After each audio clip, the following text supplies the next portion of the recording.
Welcome friends, गुरुजी Uttarakhandi channel में आपका स्वागत है। जैसे कि आपको पता है हम यहाँ पे बायोलॉजी के इंपॉर्टेंट टॉपिक्स पढ़ते हैं, तो आज हम वैसे ही कुछ इंपॉर्टेंट टॉपिक्स आज पढ़ने जा रहे हैं। टॉपिक स्टार्ट करने से पहले मैं आपको बताना चाहूँगा, हमारी एक ऐप है, एजुकेशनल ऐप है विदश्री, जिसे आप प्ले स्टोर से डाउनलोड कर सकते हैं और कोई भी कोर्स अपना मनचाहा कोर्स परचेज कर सकते हैं after seeing the demo videos.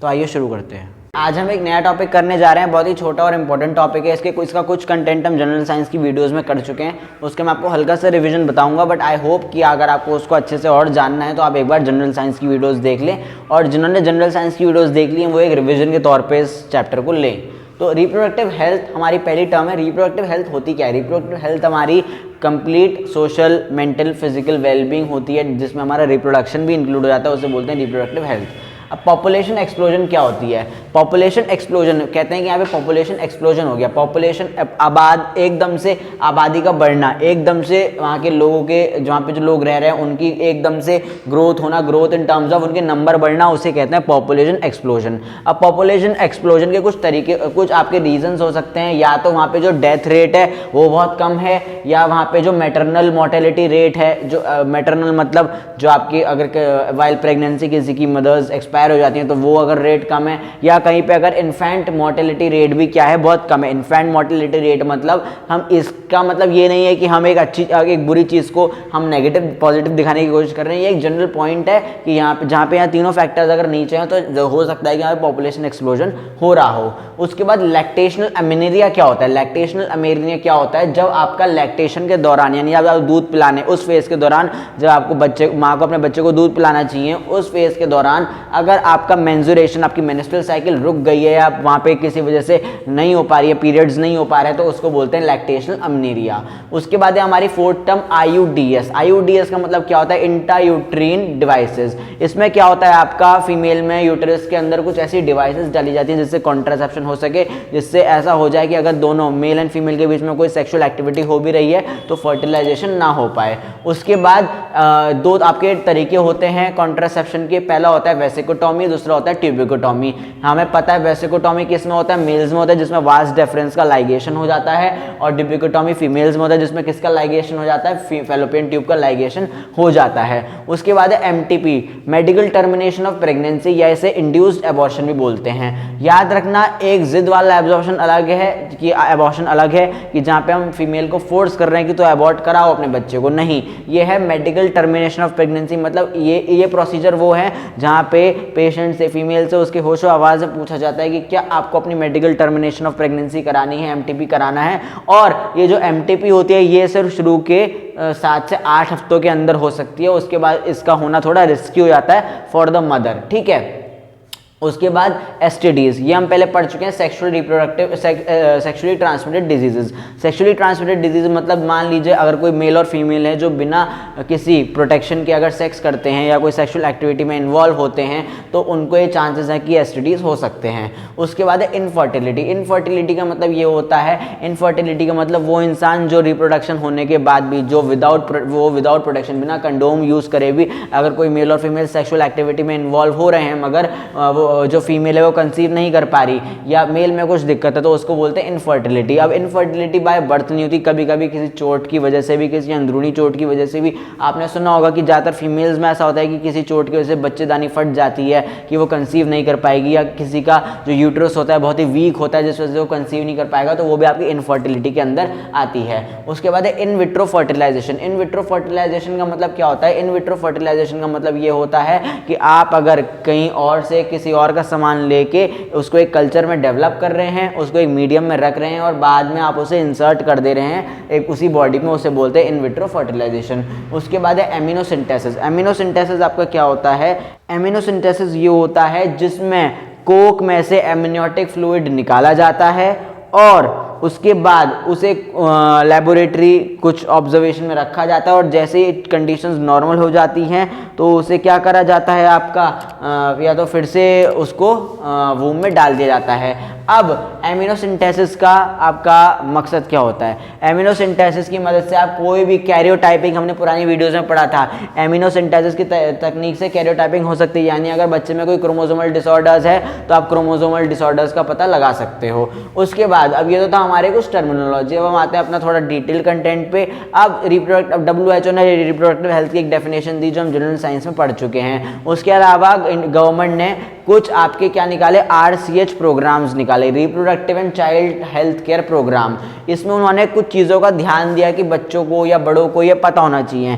पहले उन्होंने अवेयरनेस दी। अवेयरनेस किस चीज़ के रिगार्डिंग दी कि सेक्स कब करना चाहिए, कब इन सेंस का मतलब एक एज होती है सेक्स करने की। ज़रूरी नहीं कि अगर आपके अंदर सेकेंडरी कैरेक्टर्स आ गए हैं या आप पबरिटी अटेन कर चुके तो आप सेक्स कर सकते हैं, ऐसा नहीं है। हर चीज़ की एक एज होती है, क्योंकि अगर आप अंडर एज नहीं है, मगर आप मान लीजिए कोई अगर कोई 19-20 साल के लड़का लड़की अगर किसी सेक्सुअल एक्टिविटी में इन्वॉल्व होते हैं, उनको तो कोई फ़र्क नहीं पड़ेगा, बट ये हो सकता है कि जो उनका बच्चा है उसमें कोई डिसऑर्डर निकल जाए।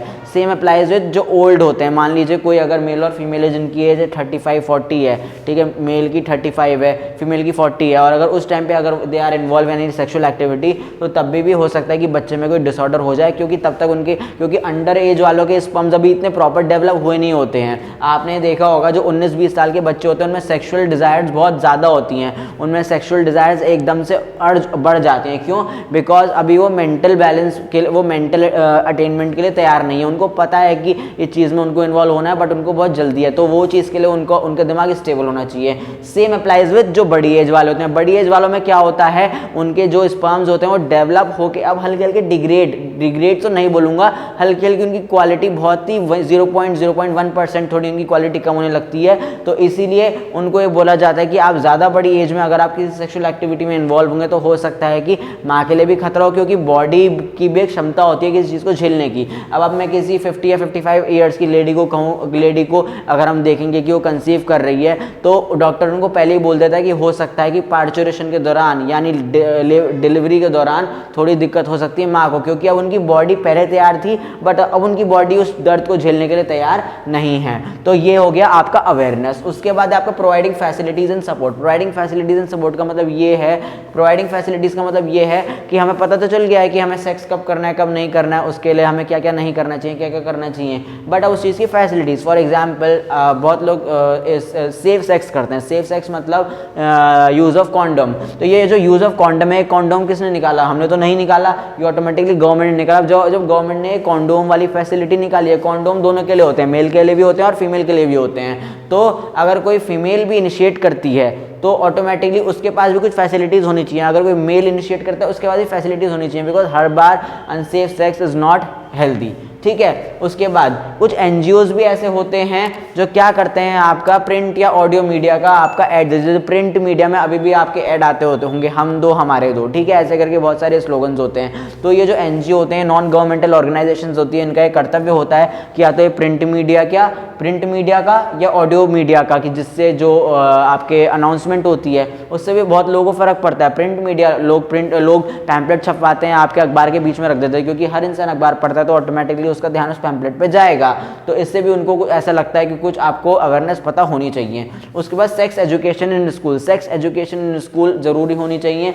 सेक्स एजुकेशन इन स्कूल का मतलब ये नहीं कि सेक्स क्या होता है बेटा, हम सेक्स क्या होता है, सेक्स में क्या होता है, it is not sex education. Sex education का मतलब ये है कि आप डिस्क्रिमिनेट कर पाओ इन टर्म्स ऑफ सेक्स, कि हमारे लिए क्या अच्छा कब है और क्या बुरा कब है। क्योंकि बहुत लोग ऐसे होते हैं कि पढ़ने के बाद वो समझते हैं कि नहीं, ये चीज़ अभी मुझे नहीं करनी है, अभी मैं इस चीज़ के लिए रेडी नहीं हूँ। क्योंकि अगर गलती से भी मान लीजिए कुछ लोग ना, कुछ बच्चे ऐसे होते हैं जिनको ये ज्ञान नहीं होता, वो लोग एज एन एक्सपेरिमेंट के तौर पर कभी कभी कुछ चीज़ें कर देते हैं, और एज ए रिजल्ट क्या होता है, सुनने को मिलता है कि एक 21 साल की या एक 15-16 साल की लड़की बालिग वो हो गई, प्रेग्नेंट हो गई। तो ये क्यों हुआ? Because there was no sex education in school. इसमें उसकी गलती नहीं है, उसकी गलती बिल्कुल भी नहीं है। दैट इज द रीजन कि स्कूल में प्रॉपर सेक्स एजुकेशन प्रोवाइड नहीं करी जा रही है। ठीक है, उसके बाद awareness to the bad side. अब ये तो थी हमारी अच्छी चीज़ें जो हमें पता चल गई, अब हमारी बैड चीज़ें जो हमें पता होनी चाहिए। ठीक है, इसका एक बैड साइड है। बैड साइड का मतलब ये है, लोगों को पता चल गया कि सेक्स एजुकेशन है, ठीक है, कॉन्डम्स हैं, सब हैं, मगर इसका मतलब ये नहीं है कि अगर आपके पास कॉन्डम है तो आपके पास राइट है कि आप कभी भी किसी के साथ सेक्स कर सकते हो। वो आपका एक अलग कैटेगरी में आ जाता है जिसे हम बोलते हैं सेक्स अब्यूज। अब सेक्स अब्यूज किसी के साथ भी हो सकता है, आपके चाहे बच्चे के साथ भी हो सकता है, बड़ी औरत के साथ भी हो सकता है, बड़े लड़के के साथ भी हो सकता है, किसी के भी साथ सेक्स अब्यूज हो सकता है। ये आपकी अलग अलग कैटेगरीज रखी गई हैं। एक होता है मॉलेस्टेशन, ठीक है, एक होता है सेक्स अब्यूज, एक होता है रेप्स, ठीक है। ये सारी चीज़ें क्या है, बैड साइड है। ये सारी चीज़ों को हमें रोकना है और ये सारी चीज़ों को हम कब रोक पाएंगे? आपने देखा होगा अगर आप इस पर सर्च करेंगे तो जितने भी आपके सेक्स अब्यूज़ और रेप्स वाले केसेस होते हैं वो उन लोगों में पाए जाते हैं जिनको प्रॉपर नॉलेज नहीं होती है रिगार्डिंग दिस थिंग। वो ये सोचते हैं कि ठीक है अब हम भी कर रहे हैं, अभी 2 मिनट का हमें एंजॉयमेंट मिल रहा है, मगर वो सोचते हैं कि शायद इससे हमारी बॉडी को कोई इफेक्ट नहीं पड़ेगा। तो उस चीज़ की नॉलेज उन्हें होनी बहुत ज़रूरी है। तो ये थे हमारे RCH प्रोग्राम्स। उसके बाद बर्थ कंट्रोल। बर्थ कंट्रोल मतलब ये है, जैसे आपने पुराने ज़माने में देखा होगा कि लोगों के 12-12, 15-15 बच्चे हुआ करते थे। अब मान लीजिए अगर खुदा ना खास्ता दोनों पेरेंट्स की डेथ हो गया, दोनों पेरेंट्स में से कोई एक की डेथ हो गई, तो भैया उन 12 बच्चों को कौन पालेगा? इसलिए ज़रूरी है कि आपको अपने डिज़ायर्स पे, अपने फीलिंग्स पे कंट्रोल रखना है और एक प्रोग्रेसिव सोच को लेके आगे चलना है। तो बर्थ कंट्रोल का मतलब यही होता है। अब बर्थ कंट्रोल में हम कुछ कॉन्ट्रासेप्टिव मेथड्स के बारे में पढ़ेंगे। कॉन्ट्रासेप्टिव मेथड्स आपके लेसर फ्रेंडली होते हैं, अफोर्डेबल एंड एक्सेसिबल। जैसे आपके कॉन्डम्स, वो अफोर्डेबल भी आपको हर जगह मिल जाएंगे और इनके कोई साइड इफेक्ट्स नहीं होते। आप खुद सोचिए, जो कॉन्डम्स होते हैं उनका क्या उनके कोई साइड इफेक्ट हो सकते हैं? जैसे मान लीजिए मैं आपको कुछ दूसरे एग्जांपल देता हूँ। जैसे मान लीजिए आप विक्स लगाते हैं। विक्स आप क्यों लगाते हैं? ताकि आपकी सर्दी वो हो जाए, खत्म हो जाए। तो क्या विक्स लगाने से आपकी नाक जलती है या आपकी नाक में इचिंग होती है? बिल्कुल नहीं होती है। वैसे ही कॉन्डम्स होते हैं। कॉन्डम्स उस प्रोडक्ट का बना होता है कि आप उसको जब अपने पीनस के ऊपर, या मेल हो या फीमेल हो, जब आप उसको अपने पीनस के ऊपर लगाते हैं वो सिर्फ आपको बचाती ही है, वो आपकी स्किन को कोई नुकसान नहीं पहुंचाती है, ठीक है। तो अब कॉन्ट्रासेप्टिव मेथड्स में बहुत सारे मेथड्स आएंगे हमारे। पहला है नेचुरल मेथड्स। नेचुरल मेथड्स का मतलब पहला होता है coitus interruptus. Coitus interruptus, coitus का मतलब होता है मीटिंग, इंटरप्टस का मतलब होता है रोकना। कोइटस इंटरप्टस का मतलब ये होता है कि कभी कभी ऐसा होता है कि एक मेल और फीमेल में सेक्स चल रहा है, ठीक है, they are undergoing a sexual activity, मगर पीनस से सीमेन का इजैकुलेशन होने से पहले ही मेल ने पीनस क्या कर दिया, बॉडी से, फीमेल बॉडी से हटा दिया और इजैकुलेशन क्या हो गया, बाहर हो गया। तो ये एक नेचुरल तरीका है जिससे आप क्या रोक सकते हो, कंसीविंग रोक सकते हो, फर्टिलाइजेशन को रोक सकते हो। उसके बाद है हमारा पीरियोडिक एब्स्टिनेंस, ठीक है।